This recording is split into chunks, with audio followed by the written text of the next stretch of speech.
3, 2, 1. Here we go.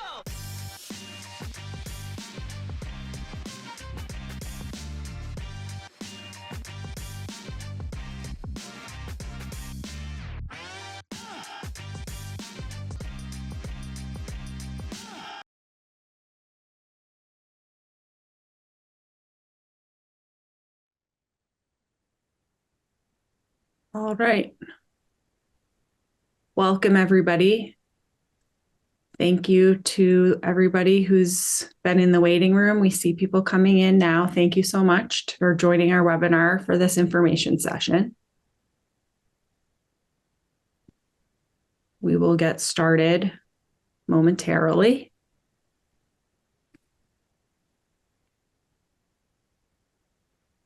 And we will also be recording this session so that we can share that recording and people can have access to the presentation and the discussion response to questions that are shared. So, Mark, are we ready to go ahead and get started, or do we want to give it a minute? Why don't we give it one more minute? Well, it's now 1 more minute, 6:02. So I can share the screen. Okay. So Thank you. Great. Thank you so much. So welcome again and good evening, everyone. We are thankful for those of you taking time to join us tonight who may take time to watch this recording at some future point. We've really been enjoying the opportunity to hold so far 2 of these information sessions, one last week at Pierce, one this morning at Collycott Cunningham. We're happy to be having this session right now on Zoom. And then we will have one more of these sessions next week at the high school on Monday evening. We've had some really good, respectful, and informative discussions with members of the community who've attended these sessions, and we really appreciate everybody's engagement. So I'm Lizzie Carroll. I'm the chair of the school committee. I'm happy to sort of get us started here, and then I'll be handing it over to our team, including Ms. Katie Blake, Dr. Peter Burrows, and then school committee finance chair Mark Loring. We will be sharing a presentation that will be as brief as possible to allow time for the questions that we hope you all will submit. When we conclude the presentation, or as we go through the presentation, please use the Q&A feature on your toolbar at the bottom of the screen to submit questions. That will allow us to get through as many questions as possible. We will read the questions out and be able to have the appropriate person respond to answer your question. If you, for some reason, have trouble accessing that feature, you should also be able to raise your hand on the Zoom, and we can make sure that your question is able to be asked and answered. So with that little bit of housekeeping, I guess we'll just go right ahead and get started. This is the agenda. This is just what we plan to cover this evening in this brief as possible overview presentation. We'll start a little bit with our values as a district, just for some foundation, talk about how we got to this point with our budget, what the budget request is looking ahead to next year. That's in the context of the override, of course. We'll provide some context for sort of the fiscal situation we find ourselves in, and we'll provide some next steps and further opportunities to engage. So in beginning around our values, we have really been grounding these conversations in our mission as a public school district in Milton Public Schools. The mission of our district, of the Milton Public Schools, is to educate, challenge, and empower all students to be productive, caring, and contributing members of society. And of course, we can never remind ourselves too much of the reason we all show up to do this work every day, whether we're employees of the district or volunteers serving on behalf of the community. It is to provide our children with the best possible educational experience here in Milton. If you can move to the next slide, Mark. We want to just always keep in mind when we're discussing our budget that the numbers we are talking about have real, meaningful human sort of consequences and purpose attached to them, whether we're talking about our students, our staff, our broader community. As we go through and talk about various numbers in the budget request, we need to keep in mind that there are people tied to the end of all of these numbers. That when we're talking about the budget, we're talking about what we're able to fund as a district. That translates to positions, to programs that we're able to offer or that we're not able to offer. And so we just have been working to keep that sort of top of mind here in our work on school committee and, of course, day in and day out in central office and throughout Milton Public Schools. So just with that little bit of context to kind of frame our time and get us started, I'm going to hand it over to Katie Blake, who will sort of begin with some of the context how we got to where we are today. Thank you, Katie. Thank you. Good evening, everyone. So tonight I am going to be providing some more information on our recent budget history. So in starting with some context and information on fiscal year 24 leading into fiscal year 25. And so in May of 2024, so almost a year ago, the fiscal year 25 budget was approved, and the budget was approved at town meeting. Our fiscal year budget, we run and operate under the fiscal year budget, which runs from July 1st to June 30th. So July 1st, 2024 is when the fiscal year 25 budget began. And the budget lines were appropriated in accordance with the budget proposal that was approved during town meeting last May. Later in the month of July of 2024 was when we identified that fiscal year 24 was ending in a deficit position. And so that deficit was addressed by using one-time funds. And so we were able to balance the fiscal year 24 budget utilizing a number of outside revenue sources, including some special education reimbursement program revenue, which is referred to as circuit breaker. We used some of the funding that we had available in a Medicaid account, and then we used funding that was available in some of the other school revolving accounts. Earlier in this year, so in January of 2025, after the second quarter financial report was presented to the school committee, is when we initially started reporting out that we were projecting that we would end the current fiscal years, which is fiscal year 25, in a deficit position. And so what that means is we earlier in the year, in January, when we looked at the expenses that we had already incurred for this school year, and then when we also took into account the expenses that we knew we were going to have for the remainder of the school year, we estimated that those expenses were going to be in excess of the budget that was appropriated to us last year. And so when we looked further into some of the areas that were causing the deficit for this year, the projected deficit for this year, we identified a number of accounts that were operating in a structural deficit. So just to provide some more information when we talk about a structural deficit around what it truly is and how a structural deficit can happen within a budget. A structural deficit means that reoccurring expenses are consistently exceeding the reoccurring revenues or the budget appropriation. So in the context of the school budget. It just simply means that the expenses that we're incurring on a daily basis to operate the school district are in excess of the budget that was appropriated to us, or the school operating budget.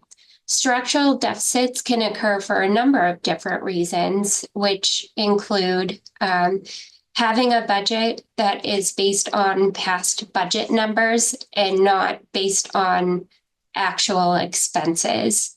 A structural deficit can also occur due to rising costs, when we realize the cost of inflation and also demographic changes. So when there is a change to the student population and different needs, that can lead to having a structural deficit. So when we talk about some of the budget history, it's really important to realize that the school department, when we operate and when we administer a budget, we're never just looking at the budget of the current fiscal year, but we're always operating essentially in three budgets. We're looking at the past budget from the previous fiscal year to look at the actual realized known expenses. We're looking at the current year's budget to see where those expenses are and any increases that we're realizing.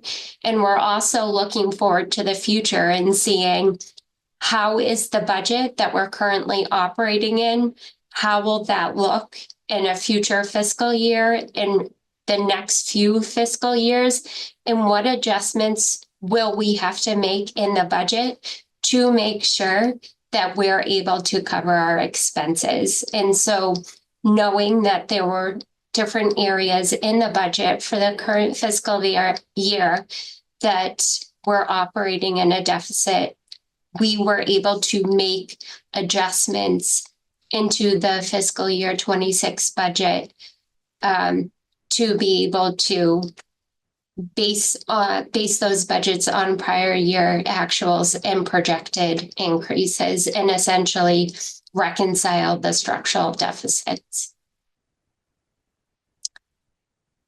So when we talk about the budget development process in referencing fiscal year 26, the first step in our budget development process is very much to project out what our level service budget would be for the upcoming year. And so to provide more information on what a level service budget is, and I just want to be very clear that in some instances, we can confuse the language between a level service budget and a level funded budget. And so the budget that we will be referencing and talking about tonight is a level service budget. And what that means is the level service budget is the amount of money that we'll need next year, so fiscal year 26, to provide the same level of services that we're providing this year in fiscal year 25. The school department has hundreds of budget accounts, and they're typically grouped into two general areas, salary and general expenses. We review each account on an annual basis, but typically what drives our budget increases from year over year is fairly consistent. And those budget increases generally are driven by salary increases due to bargaining agreements, any fluctuations that we may see in our outside revenue sources, whether it be grants that we receive or any fees that we collect, any of our mandated expenses that we're required to provide, either by Mass General Law or by a mandate that is set forth by the state, and then also taking into account any inflation adjustments. So this exhibit will provide more information on the specifics of how the fiscal year 26 operating budget is built. I am not going to go through the exhibit line by line, but I just want to point to the first portion of the exhibit, and you can see the overall increases to the budget are largely driven by salary changes and salary increases. So at the top of the exhibit, you can see that our starting point is the fiscal year 25 budget, and then all of the increases are built on top of that budget number. And so a large portion of that is truly driven by salaries. It's also driven by increases because of special education services. We are seeing increases in the cost of providing transportation to our students, both in district and students that attend schools that are outside of Milton Public Schools. We are seeing an increase in some of the facilities expenses that we have.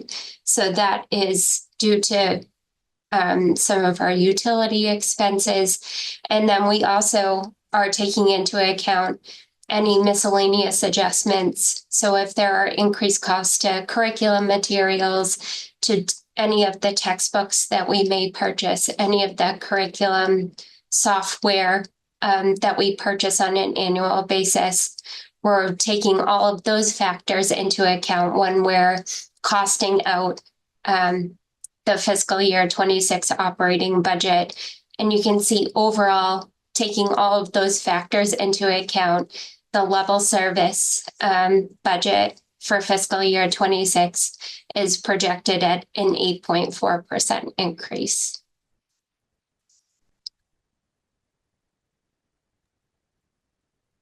Thank you, Katie. Appreciate that. So Katie walked us through a lot of detail within the budget process. I just want to pull us back for a second now to talk about the budget for the schools at a high level. So the school budget increase for FY26 is $5.7 million. That was set through the select board's vote when they established the override number, which for the town as a whole is 9.5, but the school's allocation is 5.7. That's a decrease from the school department's original ask of 6.4 million, which might be a number that folks have heard before. Excuse me. So we will be seeing a slight cut in programming next year because, as Katie said, the level service number of 6.4 was designed to sustain programming as is moving into next year. With the reduction in that amount, we will need to reduce programming slightly to accommodate for that $700,000 cut. So the school department is seeing a cut to level service funding. The other thing we are doing is we are looking to reallocate some funding within our own budget. So we're going to remove some things in order to invest in some critical areas that we've identified to help improve the experience and learning for our students. The first of those investments is funding for new ELA curriculum. That's a critical need we've been looking at for a couple of years now, and are reallocating things in order to fund it going into FY26. The other is a slight increase to staffing to support English language learners, our students whose first language is not English.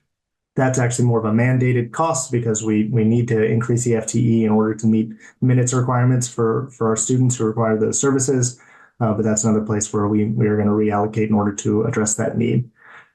And then also just to name, there's been, again, obviously concern that we've expressed when we presented the select board, and the select board has talked about, and many residents have talked about, just like the sustainability of this override ask. The town is kind of oversees that, the select board town administrator, in terms of how they are trying to lay this out over time. So I don't mean to speak for them, but the goal and the joint goal of the schools and the select board is to kind of carry this through and ensure this override lasts us through FY30. Unfortunately, with Prop 2.5, it is, an inevitability that at some point Milton will need to potentially come back to the taxpayers again to ask for another override, but that is not something that is sustainable for taxpayers on a regular basis. And so the FY30 time horizon is kind of what the select board has set. I want to just name that for framing. Getting back into a couple details here, the budget reduction. So as we talked about, there's a $700,000 cut to level service funding. And in addition to that, we need to make room for some of the reallocations we discussed. So these are kind of some of the various things that are going to be done at the school department to cut back in order to meet those costs. First is kind of reduction based on some projected enrollment attrition for next year.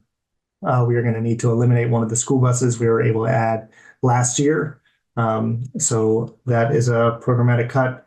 Just some general expenses, again, a staffing position here in terms of family liaison, some programmatic changes within the special education department, specifically around the NEC program, some nursing support, which is utilized at one of our schools. We are looking at needing to increase athletics fees. And so that is something we'll talk about more at our next school committee meeting. We've talked about it, our finance, but those fees will need to go up slightly for FY26. And kind of when you put all these things together, it brings us to about $1 million, just under. And then when we look at the additions, these are the two things I mentioned before, the ELA curriculum and the ELL teacher FTE. And so putting those two things together gets us to around $300,000. The ELL staff is not a full-time FTE, it's a 0.3 FTE, which is why that number is so low. But those two things together is around 300,000 million plus the 300,000. That's what brings us to about the 700,000. I want to pull back now even further outside of Milton and just talk about kind of the fiscal reality context here, some of the big drivers around the override. First and foremost, it's Prop 2.5. That's a law in Massachusetts. I think many of you probably know, but for those who don't, was enacted back in 1980 that limits the amount that revenues that towns are able to raise on property taxes in a given year. Creates this levy limit. And, so that is a hard cap on towns every year that limits how much they can increase services or adjust for cost of kind of rising costs of things through inflation. We obviously know that inflation since our last override has averaged around 4%, a little bit above. So those are real pressures that are being felt obviously within Milton, but also within the town, within the state as a whole. That's kind of the second item, is that these structural deficits and challenges around budgets that Milton is seeing is something that is being seen across the state. There are many, many towns going for overrides within the current year. That happened last year, that are planning for next year. So this is a reality of the current place we are as a state. And so Milton is experiencing that. There are these coalitions that are looking into kind of some of the issues around state funding, particularly around educational funding within the state, because of just how widespread this pain is being felt across municipalities. And the last thing we just want to name is because people have asked, is there is just right now uncertainty around the future of federal funding. And so there are potential impacts that could come down the pike related to funding for education or health and human services or other things, which ultimately could impact either the town as a whole or the schools in particular. And those are things we just don't have a lot of clarity in right now. And so those are things that as a town and a school department, we'll need to monitor and pay close attention to and figure out how to manage as they come down.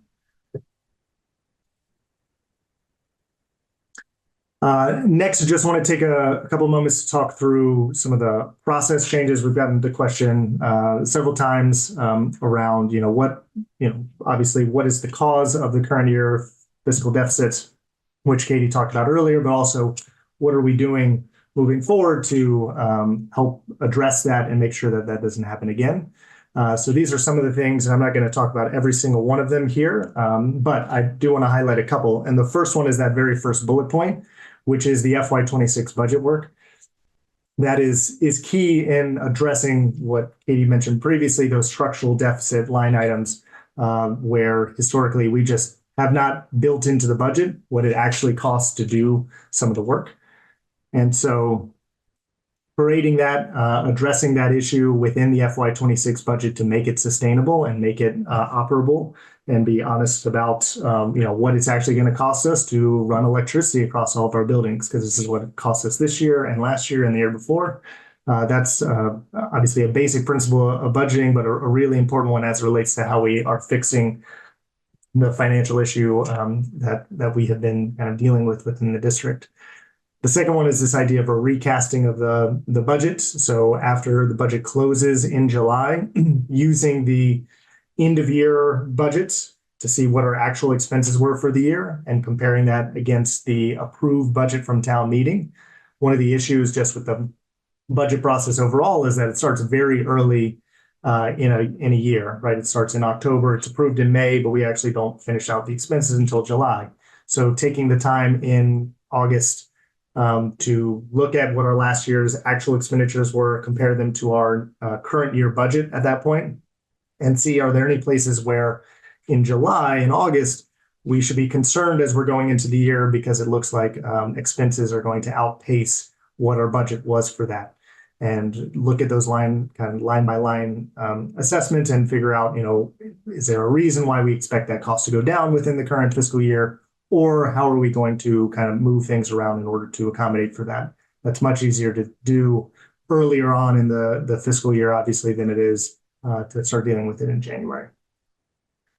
So a couple of these things, again, are all important. I also just want to highlight the posting of our Finance Committee meeting recordings. Those are on the MATV YouTube channel. So again, appreciate MATV for posting those. So folks have additional interest in kind of more of the finance conversations and things, please go to that as well. And then the last two kind of process changes I want to highlight are more interconnected between the schools and the town as a whole.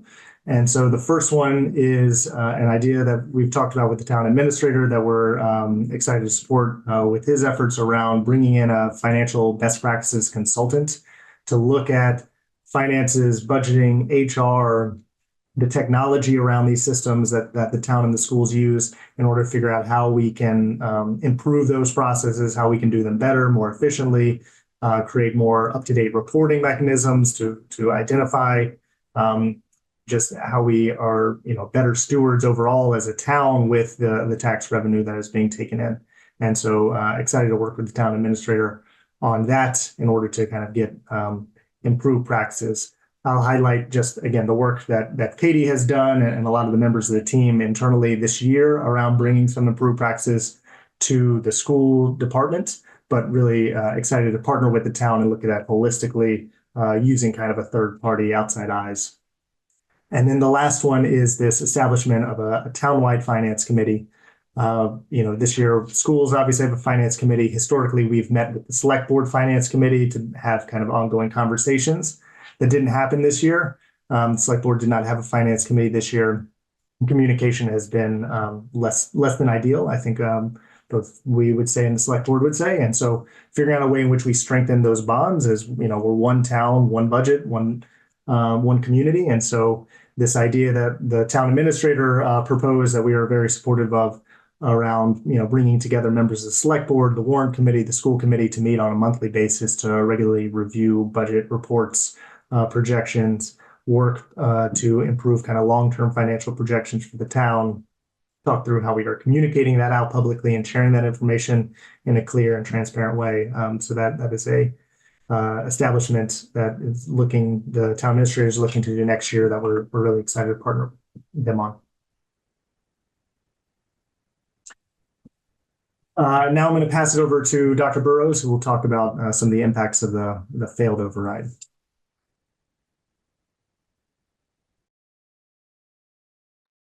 Peter, I think you're still on mute. Thank you.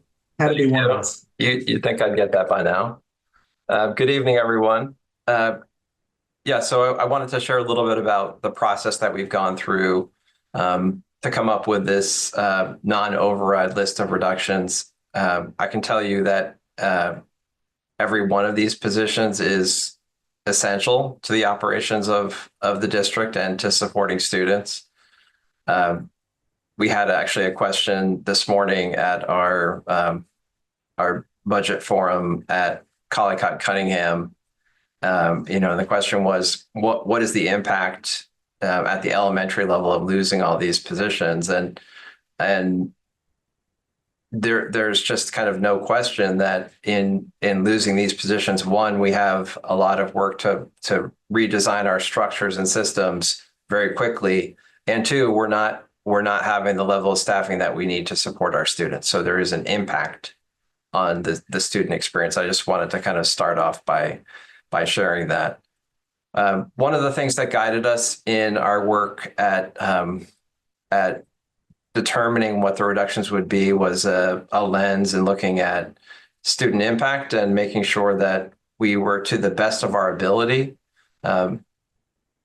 putting positions on this list that potentially did not have as much direct student impact. That being said, you can look through this list and see that there are many positions that do work directly with students. There's no way to cut this many positions from a budget of our size without having it be impactful, and that's what you see here. To learn a little bit more about what these positions do, you can go to our website. We do have information about these individual positions and impact that we couldn't fit on a single page. That going on to the top of the website, you'll see a link, and I would suggest going there. It's really helpful in terms of better understanding what the role of each one of these positions is within the school system and the impact that we will experience if these positions are lost.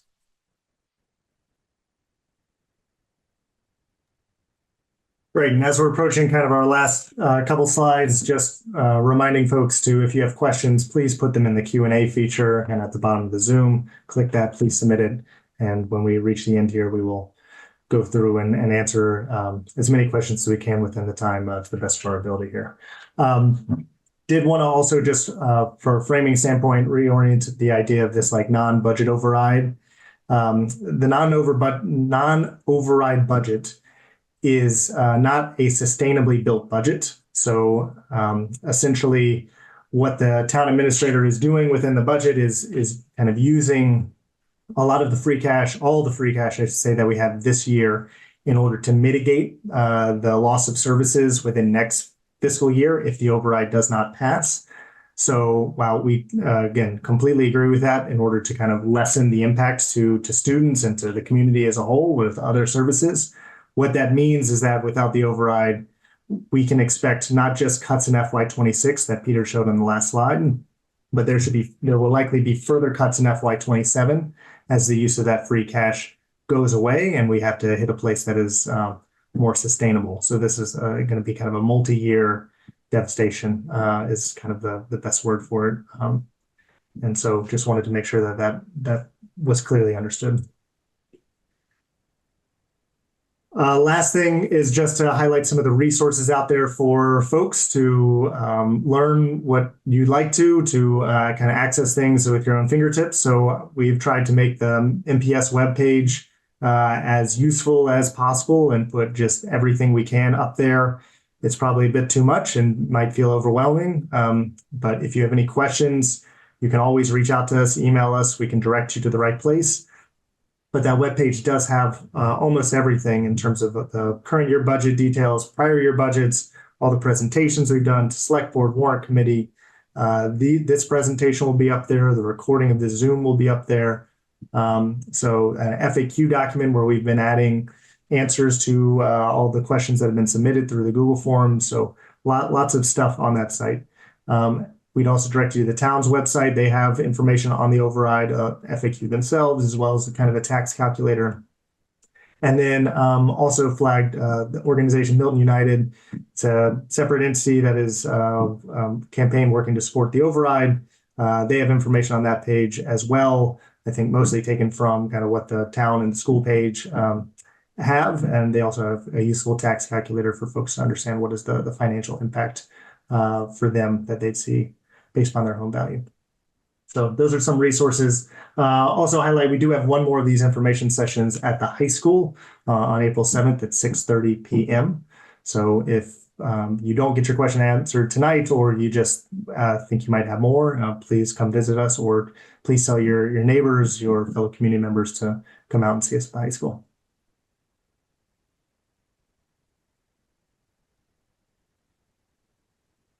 That's that. Thank you, Mark. So we have a couple of questions that have come in already. I'm just gonna help us start with the first one that was submitted. As Mark said, please continue to submit your questions. So this question asks, are the out-of-district placements and transportation costs for our special education students figured into the per pupil expenditure? And if so, can you refresh for us what is that per pupil expenditure?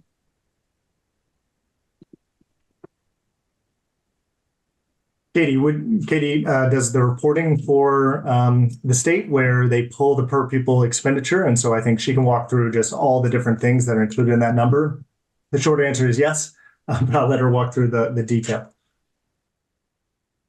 So the per pupil expenditure includes all of the expenses that we are incurring as a school district.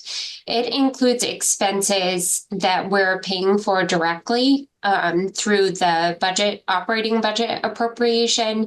And so that does include the out-of-district tuition expenses, transportation expenses, any expenses for our teaching staff, utilities, kind of all of those costs that are funded through the school operating budget. Per pupil expenditure also includes the costs that we pay for from any of the grants or the outside revenue sources that we receive.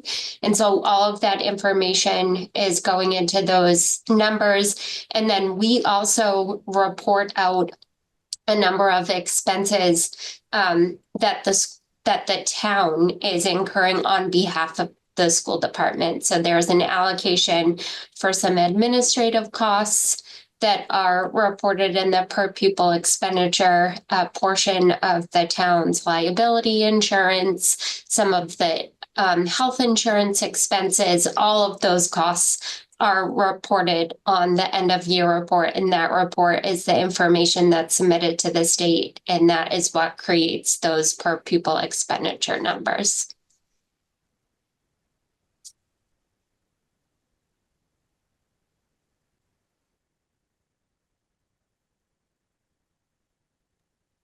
I know we do have information about sort of Milton's per pupil expenditure relative to other towns. We don't need to get into that now, but if there's further kind of curiosity about that, we can speak to that.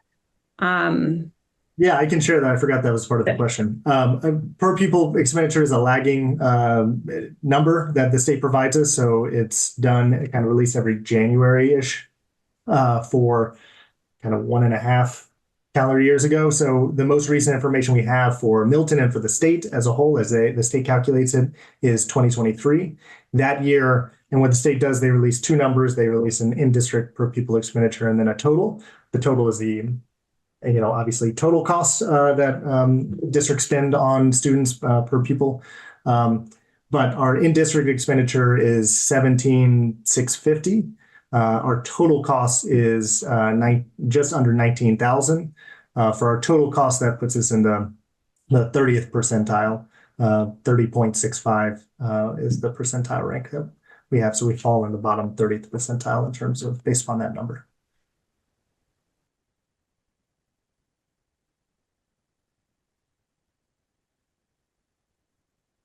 Maybe the next one, Lizzie. Any insight into what other similar towns are doing to overcome similar budget issues? Certainly sounds widespread across the state. So what are others doing that we might be able to learn from with or without an override?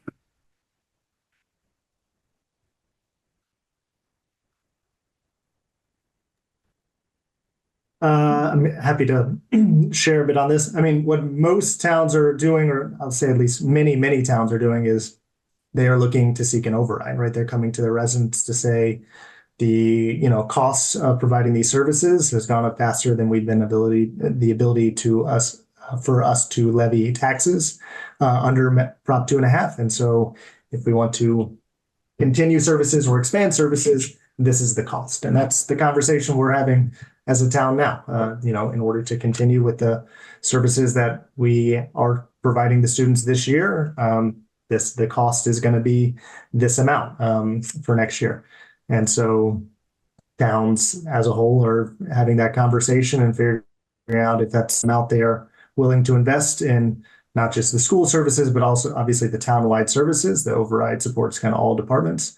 It is not something the school committee is putting out. It is something being put out by the select board in order to support the schools, but as well as kind of all town departments. And so that is it. If the override fails, there will be just significant impact, negative impacts on students. The district will need to figure out how, collectively we pivot and do the best possible job to support students even within that reality, because that's the job. But it will make the job incredibly difficult, and there will definitely be a lot of kind of lost opportunity, negative impacts, and again, a lot of additional work on remaining staff too. Just a lot of additional pressures and lack of support for the teachers who are remaining. So not just the staff who are unfortunately going to be forced to depart, but the ones who remain, their job will become much more difficult.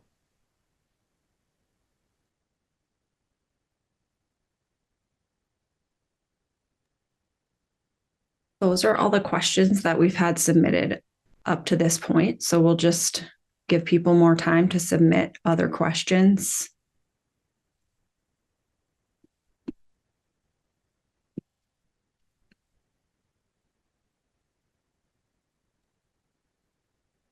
While we wait to see if other questions come in from anyone else here on the panel, were there other pieces that you wanted to highlight or pull forward?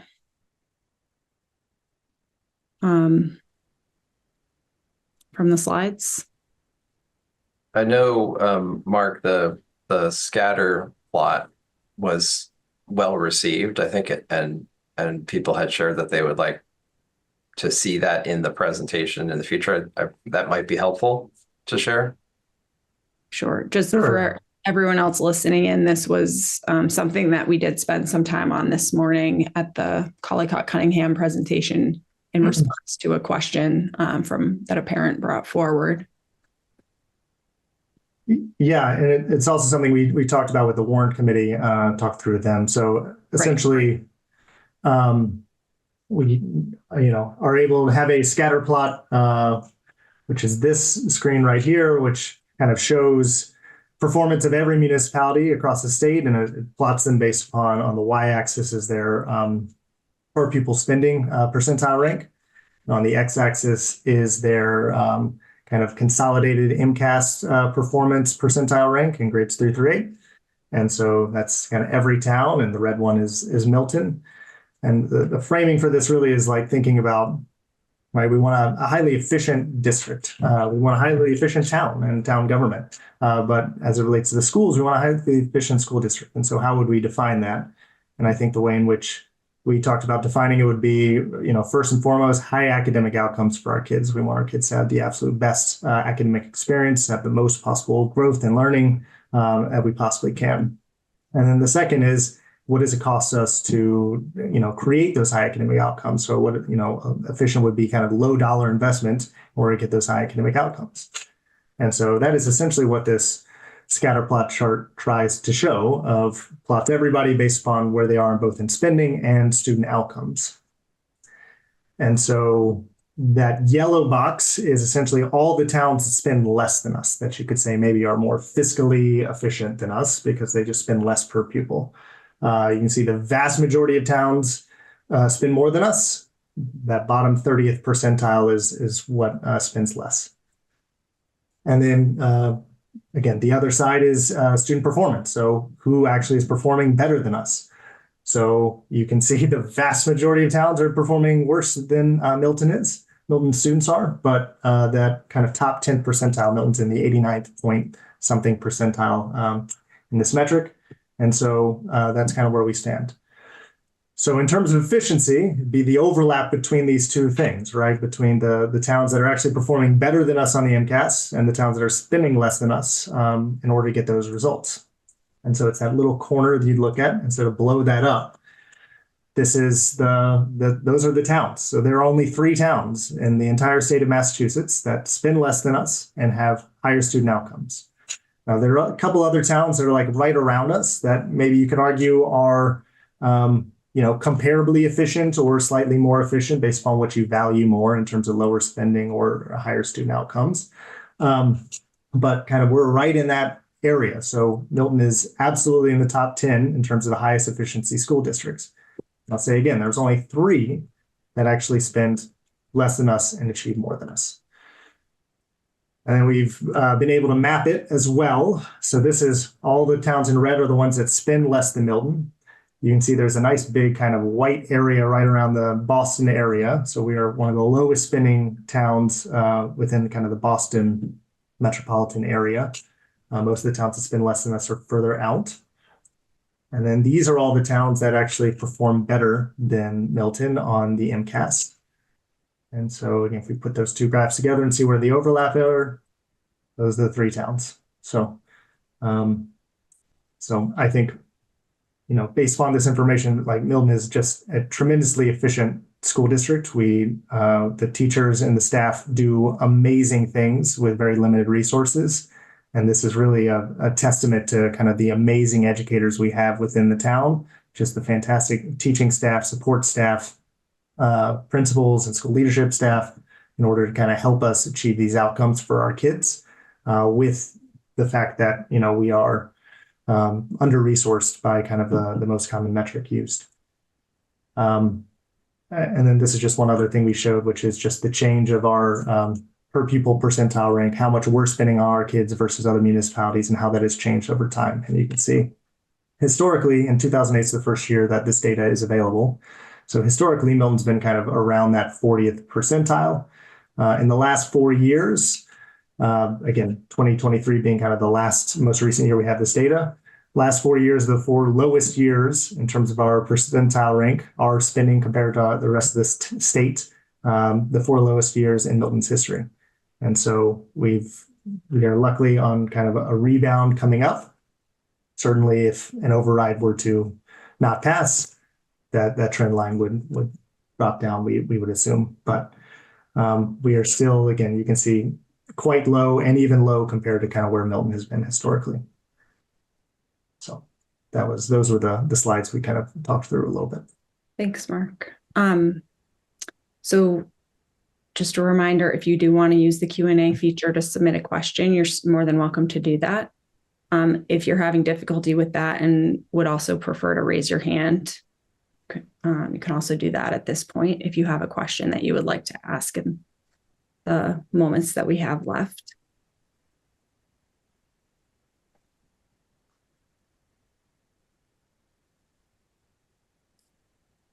As Mark mentioned, at the conclusion of the presentation, you still have upcoming chances to be in contact with us, to share questions with us.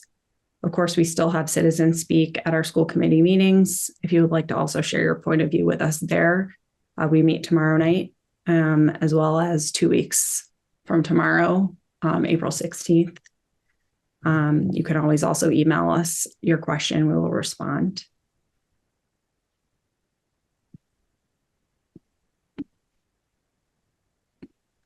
But I'm not seeing any hands raised at this time or further questions submitted in the Q&A.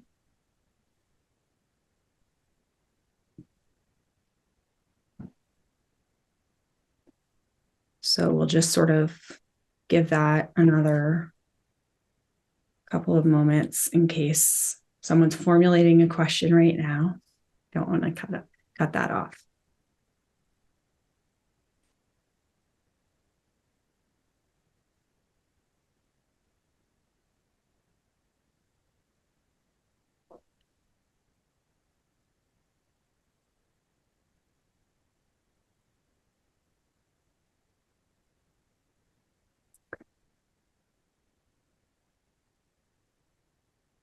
Not seeing any more questions coming in or hands raised. So we will take that to mean that we've answered the questions for now. And again, we look forward to continuing this process of doing our best to keep everyone informed and to, just continue sharing important information as this process goes forward. So anyone else have any final last words? I just once again want to really thank those of you who've taken the time to watch, to be here tonight, to listen in, to watch the recording in the future. Thank you very much for your engagement with this process. It's really important. We really appreciate it. Okay. I hope everyone has a good evening. Thank you. Thanks, everyone. Thank you, everyone. Please email us with any additional questions.